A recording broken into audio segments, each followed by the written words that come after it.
Okay, good morning, everyone. Justin Golden here, Golden Technology Services. I started this company about 9 years ago. I worked for IBM for 25 plus years, and my last job was in IT security services. My co-founder is down in the North Carolina area, and I'm up here in the Northeast.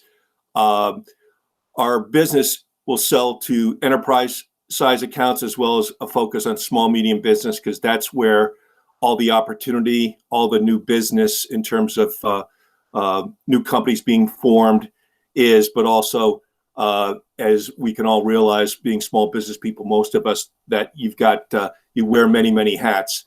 Bill gave a great presentation last week on cybersecurity, and what Bill does and I do complement each other. We work closely on things. So again, this is just more of cybersecurity 101. And what I mean by that is that every day, I know all of you are getting emails, you're getting text and voicemails, and sometimes they're legit and sometimes they're not. So I'm not going to tell you how to prevent it from happening, but I'm going to tell you how to reduce the likelihood that you'll fall for what is known as a phishing, phishing attempt. So if there's one thing you take away from my discussion this morning, and as Phil said, these slides will be in our Google Drive. If you get electronic communication, whether it's email, text, or voicemail, ask yourself 3 quick questions. I know it's basic, but do I know this person? Have I communicated before with this person in any shape or form? And then 3, most importantly, is what they're asking you to do or what they're asking for is in the normal course of business. It's reasonable. So cyber incidents are a crime of opportunity. So the example I use is, don't leave your car keys in your car, your door's unlocked with the car running. Make it difficult for the bad actors. And the bad actors are anything from a bored high school and college kid to the Chinese, the North Koreans, the Russians, and everything in between. And since the pandemic started, the FBI has reported an incredible increase of cyber incidents here in the U.S. So phishing is the most common threat vector that the bad guys use. And it a lot of times it's an email purporting to be from someone you know or a trusted source, and that they're asking you to do something, either click on the link, download the attachment, or most dangerously, provide sensitive information. And usually there's a sense of urgency. And you've seen that where access to your account will be limited, or you won't have access to funds or things of that nature. Now, you've all read and heard about the Colonial Pipeline hack, JBS, the largest meat producer in the world, the town of Wolcott, the town of Watertown, where I live, the city of Torrington, and Hartford School District all had ransomware incidents in the last couple of years. Wolcott was actually tagged twice. They're not always looking for money. They're looking for sensitive or personal information. So just make it difficult for them. I use this example. Think of the internet as your neighborhood where you live, and the bad actors, the hackers, walk up to your front door at night and they just turn the front door of your house to see whether or not the house is unlocked. The second type is the same individual walks up to your house, opens your front door, and walks through your house room to room. They're not going to take anything. They're just walking through. So that's your website. That's your email system. And the third person walks in and takes your car keys, your credit cards, your silver, whatever you have that's valuable, and then leaves. A lot of times you don't even know this has been happening. Here's a few statistics that hopefully will shock you. Over half of small businesses are forced to close their doors within 6 months after a security breach. The number of days it takes most businesses to detect a breach on their network is 197, so over 6 months. The percent of cyber crimes that target small and medium-sized organizations is over 75%. Up to 90% of breaches can be avoided with quarterly employee education on cybersecurity awareness. 75% of people claim to know the risks of clicking unknown links and emails and yet still click on these links. Spear phishing is the #1 infection vector used by organized group, and spear phishing is a form of phishing where they target you or someone in your organization because of the nature of your job. You're the director of finance, you write the checks, you're the CEO, whatever it is, but they target you specifically. Organizations phishing their employees found that only 17% of their phishing campaigns were reported, meaning you get an email and it looks unusual, yet you never report it to anybody. And then the percent of consumers that cannot identify phishing emails is at 97%. So things to consider. Why these attacks are happening? Well, as the old Willie Sutton, that's where the money is. So the idea there is people are trying all sorts of things. And since we're moving into the Internet of Things, everybody has a smartphone, a laptop, a tablet, Alexa, fill in the blanks, a car, anything with a computer chip can be hacked. I think I've told you in a previous discussion that a baby monitor was hacked. Now, why would you hack a baby monitor? Well, because you could. So anything that's got a chip in it can be hacked. So therefore, you got to be careful. And I recommend that if you're not using an electronic device, turn it off until you need it. Weak password default in use. Again, anytime you get a new device, change it from the default password to something that's new and unique for you. Don't click on a link don't click on a link unless you know absolutely that this is legitimate, meaning the request or the person sending it is someone you know, someone you've done business with, or more importantly, that you're expecting. You got an insecure configuration in your laptop or any of your devices. Some of you may recall several years ago they had the WannaCry ransomware attack where it locked up. It started, I believe, and Bill can correct me, but it started, I think, in Central Europe and moved west and east. And actually, the Superior Courthouse in Waterbury was affected. They were using unpatched hardware or software. And I know that you may get it if your laptop or your smart device, occasionally the manufacturer will say it's time to update or we need to install a patch and you're busy. I always tell people, do that immediately when that comes in, because obviously someone's discovered something that they need to fix, and the lack of basic network security, protection, or segmentation. So again, these are the reasons why it's happening. Obviously, there's probably 10 other things, but the net of it is people are going to break in if you leave the front door unlocked. Here's some cybersecurity tips, and again, it's 10, but you can pick as many as you want. Have a information security program, even if it's a small business, and make sure that everyone knows what it is, and then enforce it. Protect your information, computers, and networks. Provide a firewall for internet connection. A lot of people say to me, well, what's more important, antivirus software, application, or a firewall? I say both.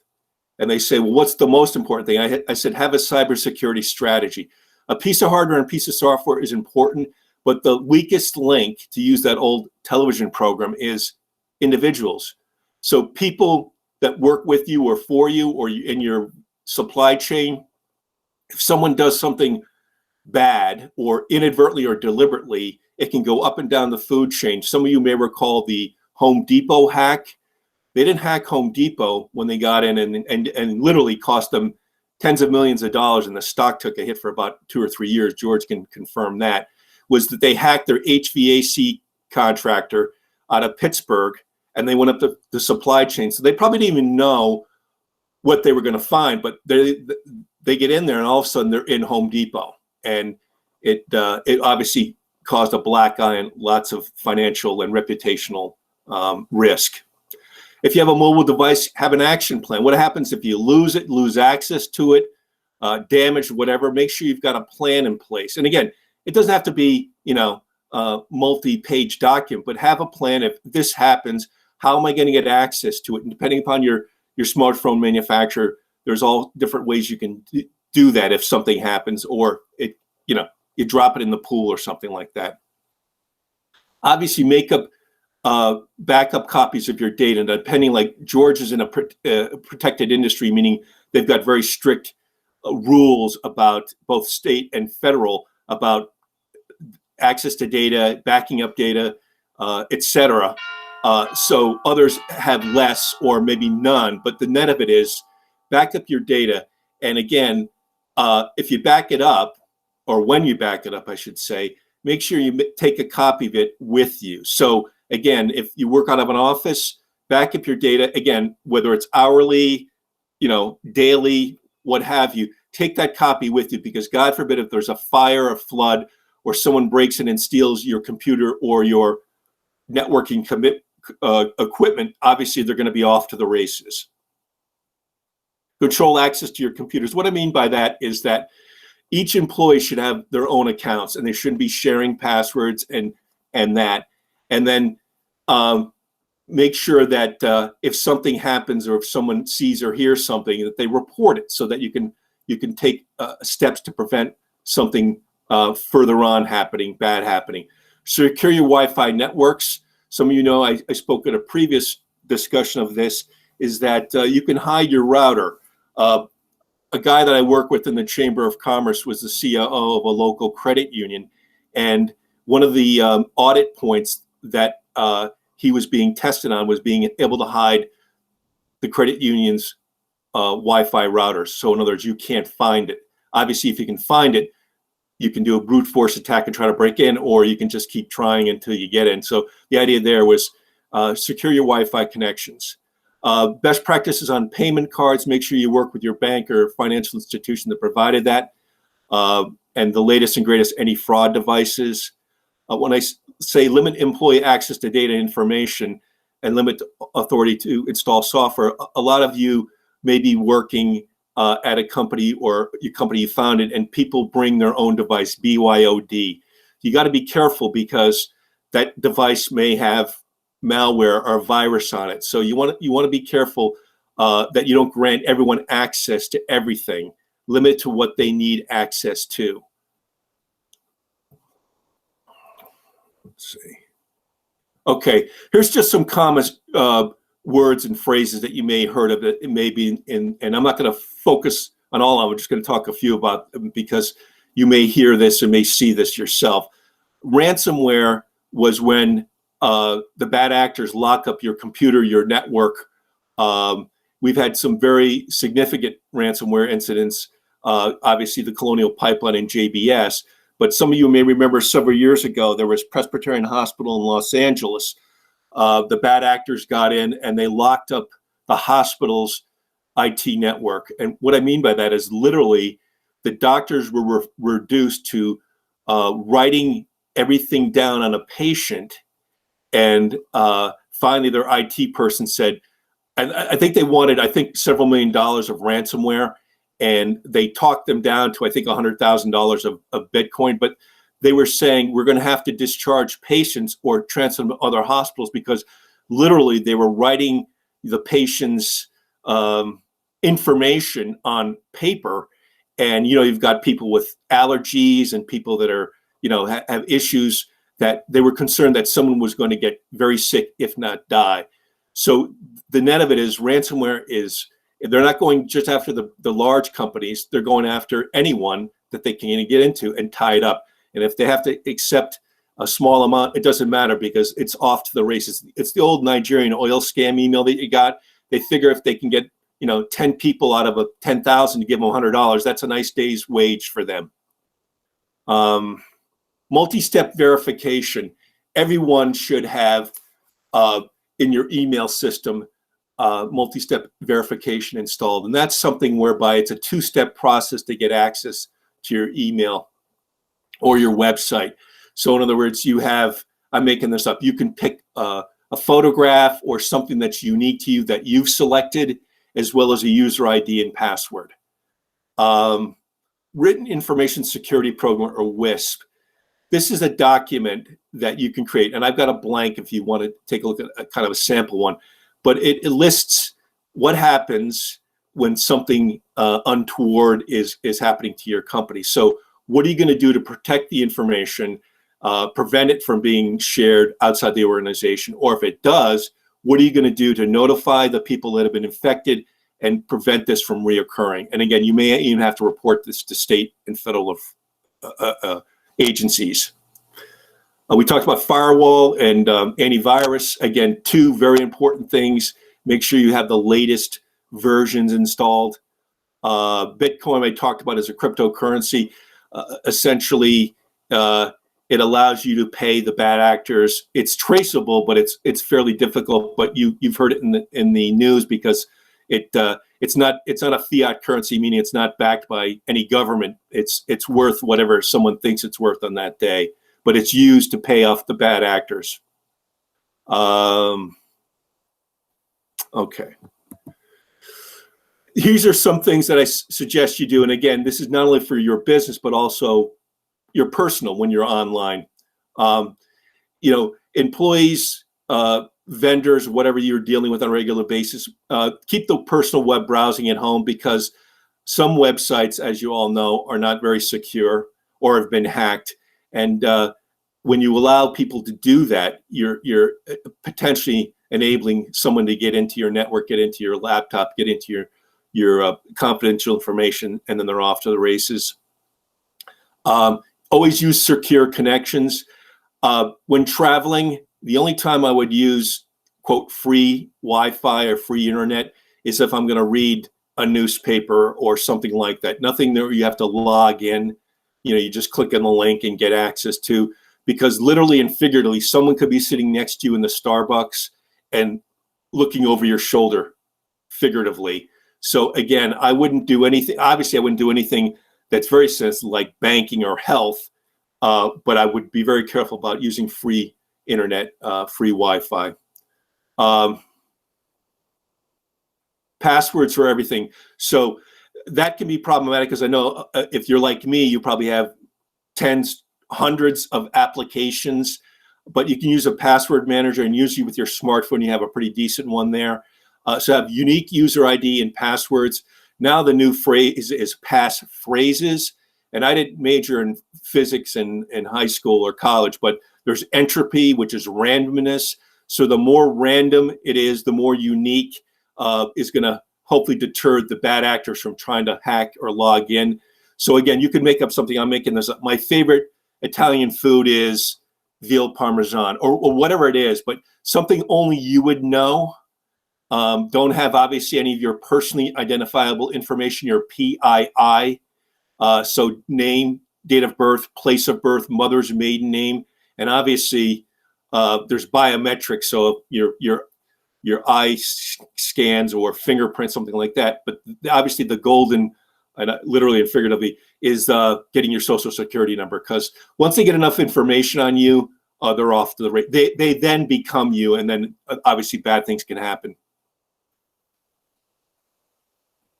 Use your timeout feature on your phone and your laptop or whatever device you're using, so that you periodically have to log in. I know it's a pain. I think mine is 10 minutes. But the net of it is, if you put your phone down, I'm making this up, and you're in a public place and someone comes by, they can literally look at or get access to information that you don't want them to do. Close your business and personal emails. Don't have them both open at the same time, especially when you're surfing, if you're in social media, because the social media, and I'm not accusing any specific platform, but if you've got LinkedIn, Facebook, Instagram, fill in the blanks, Pinterest, they don't have the greatest security. And there have been instances whereby someone hacks into, say, your Facebook and then gets access to your personal or business email, and then they're off to the races. So have the social media on at one time, log off, and then use your personal and business email. And change your password or passphrase regularly. You can either prompt yourself or do it, because obviously someone who has too much free time on their hands might be able to hack in if you haven't done it in a while, and they get access to it. I offer a couple services. One is called OnePhish. It's an email phishing simulator. And what it does is essentially either it can appear to be internal or external email to your organization, your supply chain, whoever you're communicating with. and you can test them to see whether or not they click on the link, download the attachment, or report the incident. And it allows you to have 50 plus industry templates. So I'll make this up. So George is in finance and security, so it has a template that would appear to be something that's related to what the financial industry does, or manufacturing, or fill in the blank, healthcare. And the idea there is you can test people that you communicate with to see that they're not doing the wrong things that I just mentioned. Here's an example. So Netflix, you get an email and you send this out, and you just see, this is a typical thing. They say that your password hasn't been changed in a while, your security profile hasn't been updated, et cetera, and they want you to click on the link, and then obviously they may inject some a virus or malware, or they're just trying to steal your information. Again, Netflix is just an example there. This is the email that goes out and says you've been phished, and then it tells the person what they need to do to improve their online access. This is a breakdown by the action, so it's by individuals and what happened on what date, at what their IP address, et cetera. And then obviously what this sine curve here shows is just after they got education, the successful phishing campaign markedly drops off. Now, obviously we all know that you've got people that will click on the link or download an attachment just because it's inadvertent, or others do it deliberately, so it's an insider threat. So you just want to be careful. WorkWise is online education that I offer. It's 9 modules. It takes about an hour and 15 minutes to complete. At the end, you're given a 25-question examination and given a numeric score. Some companies use this as a condition of employment on a yearly basis, meaning you've got to take the education by a certain date, and you've got to pass, and they monitor that to make sure that everyone's taken it. This is updated every year to reflect the current threat landscape and the bad actors. So in other words, something that you and I are familiar with today may not be something that's happening a year from now, but something new will come into effect. So obviously the education is updated to reflect that changing landscape. Training, again, your people are your most important asset. Unfortunately, they're the weakest link. So you got to continually educate yourself and your employees to reduce your risk online. No one can eliminate your risk. You can reduce it. And that's the whole idea about education and training, is continually doing it, and hopefully the bad actors are prevented, or at least they go try to find a weaker link to get access to. Any questions? Hey, Justin, I had one. A lot of these malware files and all that come in when you click the link, right? Like the